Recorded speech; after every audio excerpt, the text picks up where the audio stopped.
également ceux qui sont en ligne.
Allez, go.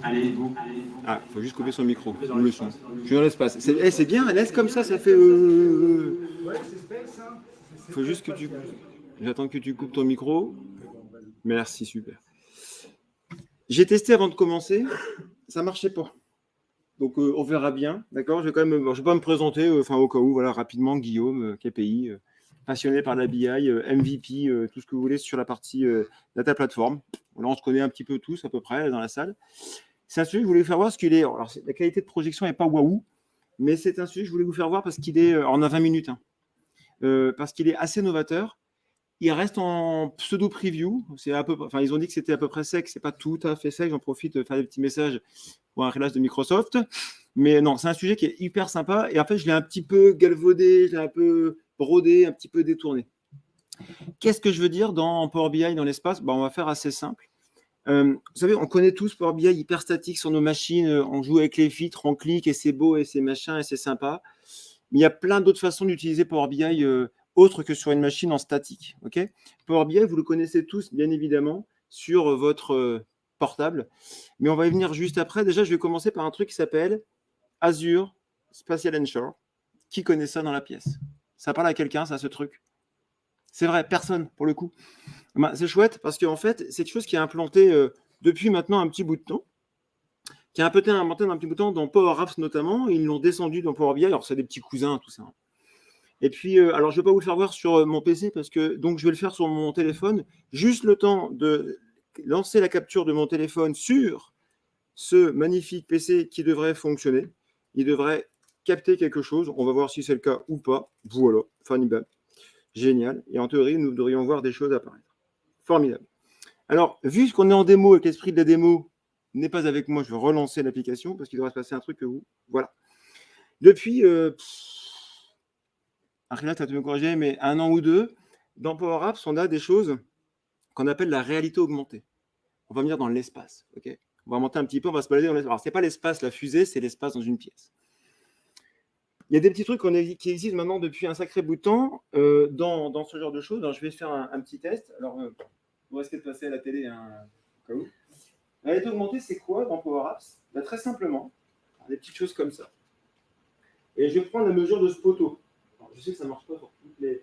En fait, c'est encore un petit peu bizarre parce que quand on a des fenêtres comme ça, avec de la transparence, on a des petites difficultés. Mais par exemple, ici, je vais zoomer sur ce petit bouton, là, mesurer une distance, c'est absolument totalement natif dans Power Apps. 4 minutes à mettre en place. 5. Ici, quand on fait une mesure de distance, je vais donc avoir mon téléphone, coucou tout le monde, et vous avez vu ici, il y a des petits points blancs qui se dessinent sur les murs. Si je fais le tour de la pièce, la profondeur c'est compliqué, mais si je fais un petit tour de la pièce plutôt du côté vestiaire, je devrais avoir à un moment des points blancs qui apparaissent. Vous avez vu sur mon écran là, petits points blancs. Je ne vais peut-être pas trop m'éloigner du micro parce que sur le live, ils ne vont pas m'entendre sinon. Hop là. Et si je me mets ici sur le petit point blanc, j'ai un truc très simple à faire. Je vais pouvoir faire des petites mesures. On va me dire, mais à quoi ça sert? eh ben, on va faire une petite mesure s'il est d'accord. Hop, j'apprends un petit bouton plus. Et la hauteur de ce vestiaire est de précisément 134 cm. Ça n'a absolument aucun intérêt, pas du tout. Parce que, en fait, ce genre de trucs-là, en fait, on va pouvoir bien évidemment les envoyer et les récupérer dans mon application. C'est exactement ce que j'ai là. C'est un truc bête, hein, mais ça veut servir dans le cas métier. Je suis géomètre, je suis maçon, je suis dans une entreprise. C'est quoi la distance de mon entrepôt? Extrêmement simplement en 10 minutes. Donc ça, c'est l'une des bases de l'Azure Précédente. Okay. Alors, on pourrait le faire avec des volumes, on va le tenter. Allez, voilà. On va le faire rapide. On va regarder le volume de cette magnifique, comment on appelle ça, petit vestiaire. On va faire un petit bouton plus. Il faut qu'il trouve des points blancs. Ça ne marche pas tout le temps quand il y a du monde. Alors, je me mets sur ce petit mur. Il va y avoir des points blancs. Alors, il ne veut pas. Ce n'est pas très grave. Je vous l'ai dit, quand il y a du monde, ça ne marche pas forcément toujours. On va quand même le garder. Vous avez compris la mécanique. Et donc, ça, eh ben, on pourrait aussi vous faire des choses assez marrantes avec la réalité augmentée. Je ne sais pas ce qu'il a fait, là. Il a fait un petit zoom, voilà. On va appuyer sur un bouton en réalité augmentée, c'est pareil, c'est quelque chose qui est totalement natif. Et ici, par exemple, alors je vais essayer de scanner, en théorie, il devrait le faire. Alors, vous allez avoir un petit peu mal de cœur sur le live, on verra si ça fonctionne, je ne suis pas persuadé. Mais en théorie, quand ça marche, eh bien, on est capable d'introduire de la réalité augmentée dans des objets virtuels, une plante, une table, etc. Tout ça dans Power Apps, pourquoi faire? Eh bien, au final, il n'a pas voulu le faire, c'est pas très grave. On va revenir un petit cran en arrière sur mon application. Eh bien, dans Power BI, comment ça se traduit? C'est là où ça ne marche pas. Je vous le fais voir quand même. Okay. Eh bien, dans Power BI, ici, vous connaissez tous l'application Power BI sur le téléphone. Et puis, je me suis posé la question, mais qu'est-ce qu'on pourrait en faire concrètement? Si vous ne l'avez pas compris, avec mes chaussures, j'adore le LOSC. Je fais du LOSC, vous dites, c'est officiel. Eh bien, on pourrait faire un truc avec un rapport Power BI du LOSC et imaginer que les coachs sportifs, par exemple, eh bien, prennent une fiche d'un joueur dans un vestiaire, sur un terrain de football ou je ne sais quoi. Et puis, comment ça fonctionne? Eh bien, si vous êtes curieux dans l'application mobile de Power BI, ici, vous avez tous la possibilité, vous savez très bien, de filtrer, bah tiens, je ne vais pas prendre Jonathan David, on va changer un peu de joueur, on va prendre Benjamin André, et puis on va enlever Jonathan David. Alors, j'ajoute un filtre à mon rapport, tout ce qu'il y a de plus banal. J'ai bien donc la fiche de Benjamin André. Et ce qui serait super, c'est que quand je vais me déplacer dans le vestiaire, devant l'emplacement des joueurs, j'ai leur fiche. En réalité augmentée. Essayons. Peut-être que dans Power BI Desktop, mobile, pardon, en haut, sur les 3 petits points, vous devez un truc qui s'appelle données dans l'espace. C'est une préversion. Préversion chez Microsoft, ça fonctionne, mais ce n'est pas totalement abouti. On est d'accord pour ceux qui l'ont déjà testé, ce n'est pas toujours très sec. Eh bien, on va pouvoir dire, bah tiens, ce rapport sur lequel j'ai apposé un filtre, je vais pouvoir le positionner dans l'espace. Il me dit, OK, Guillaume, ce rapport avec ce filtre-là, sur ce joueur-là, est-ce que tu veux bien l'ouvrir dans la caméra? Oui. Et puis, avec mon incroyable mobile, je vais refaire le tour et je vais dire, non, je veux que dans cet emplacement-là, à cet emplacement ici, eh bien, je veux que ça soit la fiche de Benjamin André qui soit mise là. Donc, je vais faire le tour de mon vestiaire, je ne vais pas vous le faire, sinon vous aurez le mal de cœur. D'accord? Et une fois qu'il aura réussi à l'épingler ici, donc on va pouvoir faire quoi avec? Le zoomer, le faire tourner, faire des choses assez sympathiques. Alors là, je le fais dans le cadre du sport parce qu'on est sur le grand stade. Imaginez ça dans une entreprise, sur un entrepôt, c'est assez génial, sur des produits, ce que vous voulez, c'est assez magique. Et une fois qu'on l'aura fait, s'il veut bien fonctionner, il y aura un petit bouton épinglé qui devra apparaître, mais vu qu'il y a trop de monde et cette fameuse baie vitrée, ça ne fonctionne pas encore. Une fois qu'on l'a fait, ce truc-là, eh bien, très simplement, une fois qu'on l'aura épinglé, quand vous êtes dans votre application Power BI mobile, une fois qu'il sera épinglé, vous avez en haut, je ne sais pas, est-ce que quelqu'un dans l'assistance connaît ici cette icône sur le mobile? Vous savez à quoi elle sert ou pas? Personne ne sait ça. Personne ne l'a ouvert dans l'application mobile, ce petit appareil photo. Vraiment, vous découvrez ce que c'est. Thomas, personne, c'est vrai? Bon, bah, parfait alors. Eh bien, ça va permettre de lire des QR codes. Cool. Pourquoi pas? Mais pas que. Scanner de QR code ou scanner de réalité augmentée. D'accord? Et ici, si j'avais bien épinglé mon truc, quand je vais tourner mon appareil photo dans la pièce, ça ne marchera pas maintenant, parce que je ne l'ai pas épinglé tout à l'heure à cause de cette fameuse baie vitrée. Eh bien, quand vous allez prendre votre téléphone, vous allez scanner l'environnement, tout ce que vous aurez épinglé apparaîtra comme directement un rapport. On clique sur le rapport, on le met en réalité augmentée, en transparence, on clique 2 fois dessus, ça s'ouvre directement. Donc ça, c'est une super nouveauté. Alors, c'est de l'Azure, c'est machin, etc. On se dit, bah ouais, cool. Mais tout ça, ça va coûter combien? Ben, on va faire un petit test, on va revenir un petit peu en arrière ici, 2 secondes. Azure Spatial Ensure, comment ça fonctionne? Alors, c'est bien parce que, pour le coup, et ça, je dis très fortement, chez Microsoft, c'est plutôt bien documenté, mais quand on dit Azure, souvent, on parle un petit peu d'argent. D'accord? On va me dire, ouais, ça va quand même être un truc qui va coûter très cher. Eh bien, pas du tout. Parce que ici, vous avez une grille tarifaire. Alors, vous savez comment ça fonctionne, ces fameuses calculatrices de coûts. Eh bien, ce Spatial Ensure, jusqu'à 10 000 scans par mois, 10 000, c'est pas mal, hein? Gratuit. Il fallait le souligner. Ça veut dire qu'ici, ça, c'est quand même important. Et après, si vous voulez faire plus de 10 000 scans de réalité augmentée, c'est 2 centimes en plus par scan et par mois. C'est pas délirant. Donc, en termes de coût, c'est assez génial. OK? Alors, on pourrait se dire, bah ouais, c'est bien son truc, réalité augmentée, machin, etc. C'est cool. Puis, je me suis posé la question, j'ai dit, dans mes poches, faire truc. Bah, tiens, ils sont dans mes poches. Et puis, je suis en entreprise. Puis, je me dis, je suis dans un entrepôt, je dois faire un inventaire, je suis dans un vestiaire de joueurs, je suis au bureau, etc. Je me suis dit, mais sauf erreur de ma part, en théorie, quand ça fonctionne bien, je vais prendre par exemple celui-ci, eh bien, sur vos téléphones, on est tous équipés de NFC. Vous savez ce que c'est que le NFC? C'est le paiement sans contact, etc. Je me suis dit, mais en préparant cette course, je me suis dit, bah tiens, on pourrait essayer de faire quelque chose. Alors, pas peut-être faire avec le téléphone. J'ai triché un petit peu, parce qu'après, vous allez avoir mal de cœur. Je me suis branché un lecteur 3,50 € sur Amazon de NFC. Okay. Parfois, vos machines sont déjà équipées de NFC, d'ailleurs, pour information. Alors, je vais faire un petit test. Et puis, la fameuse application que vous avez vue tout à l'heure, OK, je ne vous ai pas faire quelque chose, mais sur le téléphone ici, par exemple, en temps réel, le Spatial Ensure vous donne l'altitude, la vitesse de rotation, où je suis en longitude, longitude. Enfin, il y a plein d'applications. Et donc, si je reviens sur mon NFC, c'est une autre façon de se déplacer un petit peu dans l'espace. Je me suis dit, bah tiens, vous savez tous, je pense, qu'on peut piloter, comment dire, un rapport Power BI avec de l'URL, avec des mots-clés pour piloter ça. Bah, je me suis dit, avec mon téléphone, je pourrais très bien venir faire un scan et puis je vais mettre ici un petit jeton que j'ai préprogrammé pour vous, d'accord? Le petit bip, c'est parce qu'il l'a lu. Et très simplement ici, si je scanne il me dit que non, donc on va le faire avec le téléphone. Là, je m'en doute bien. On va se le refaire avec le téléphone. Eh bien, en théorie, on va le faire quand même. On va le tester ici. Hop, dans le Power Apps. Donc, je vais remettre mon petit téléphone sur l'écran. Désolé pour ceux qui sont sur le web, ils vont avoir mal au cœur. C'est comme ça. Alors là, c'est figé. Hein. Ça ne va pas tarder, ça va revenir. En théorie, on devrait avoir un Power Apps apparaître. Si je reviens dans mon application donc, de ce côté-là, je reviens ici dans ce qu'on appelle le NFC, je vais prendre cette petite pastille et puis je vais tout simplement activer. Donc, c'est une fonctionnalité pareille hein, dans Power Apps qui existe depuis quelques temps maintenant, qui s'appelle read.nfc. On ne peut pas faire beaucoup plus simple. D'accord? Le seul inconvénient, c'est qu'elle ne se déclenche que par un presse-bouton. Mais par exemple ici, il dit OK, j'arrive devant un entrepôt, quelque chose. Je vais donc prendre par exemple ce NFC. Il me l'a lu. Et grâce à ce NFC, en théorie, je vais faire appel à une feuille Power BI. Je vais revenir dessus. Pourquoi je suis parti, je ne sais pas. Et grâce à ce NFC, eh bien, il a trouvé une URL que j'ai encodée. Il va donc mettre le contenu d'un rapport Power BI directement sur mon portable dans une application Power Apps. Tout ça en NFC.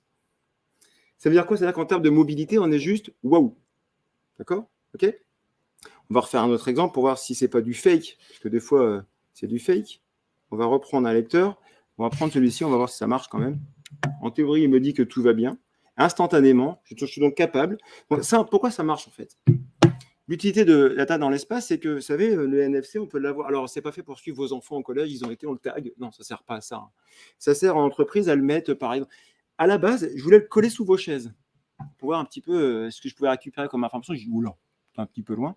Mais moi, en clientèle, ça, je l'utilise déjà dans l'industrie. On parle d'inventaire tournant, on parle de choses. Ça, c'est canon. Hein.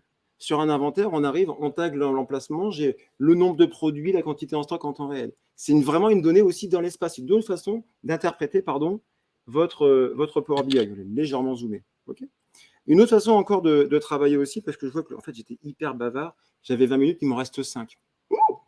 On va revenir un petit peu en arrière.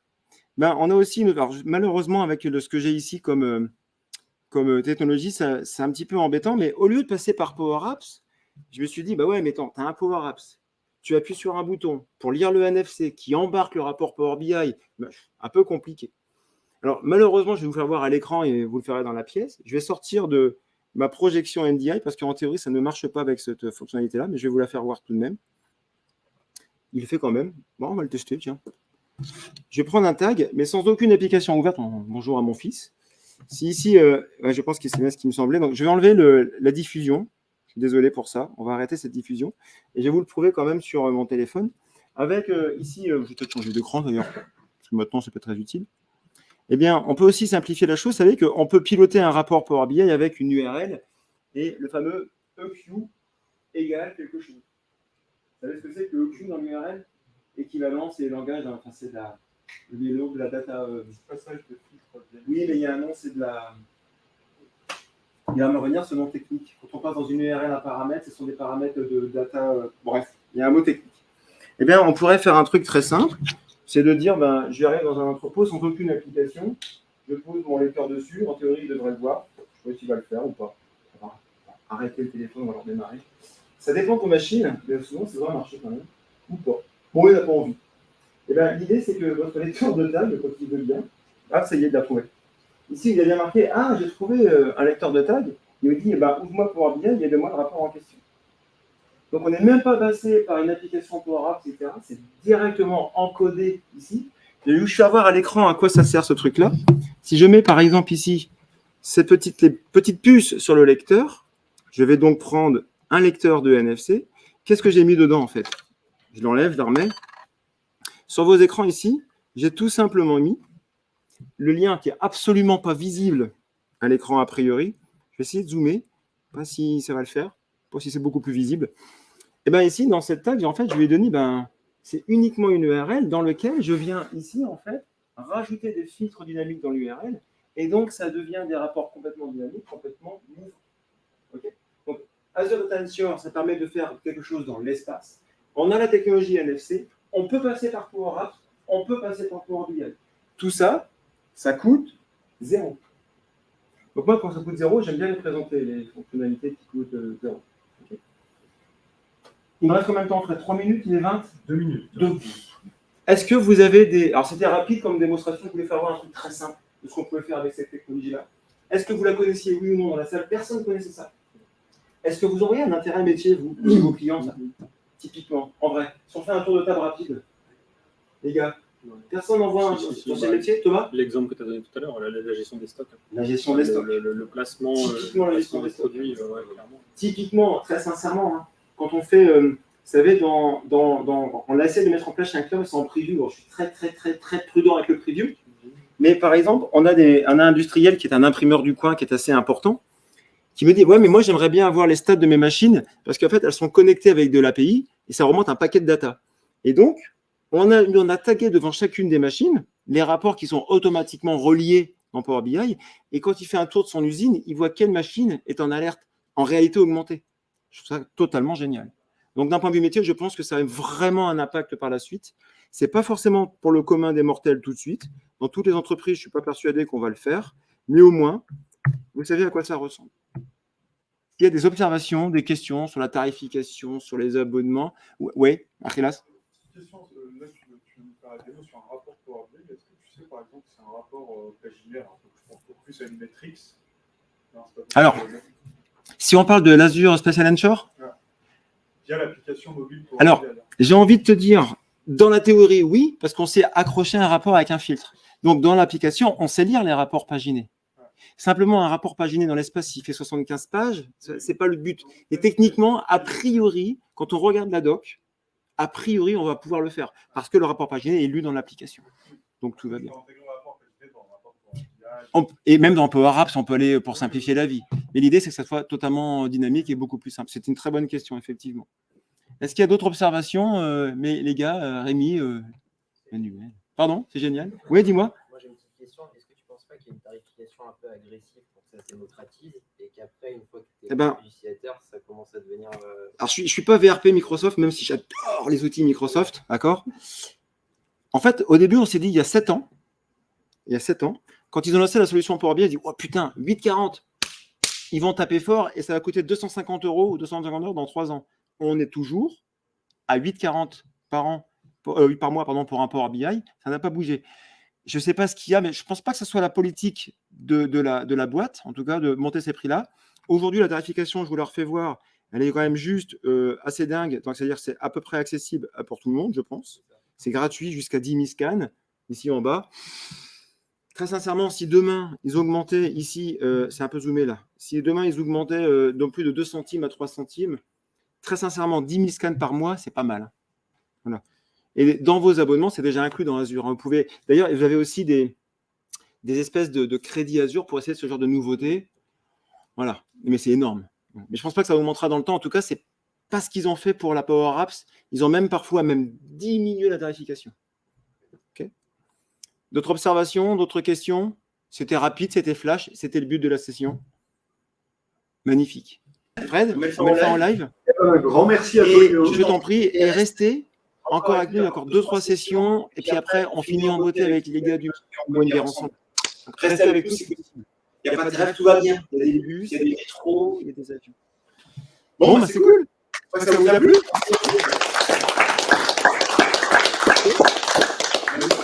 Un grand merci à toi, Guillaume. Un grand merci à ceux qui nous ont suivis en ligne.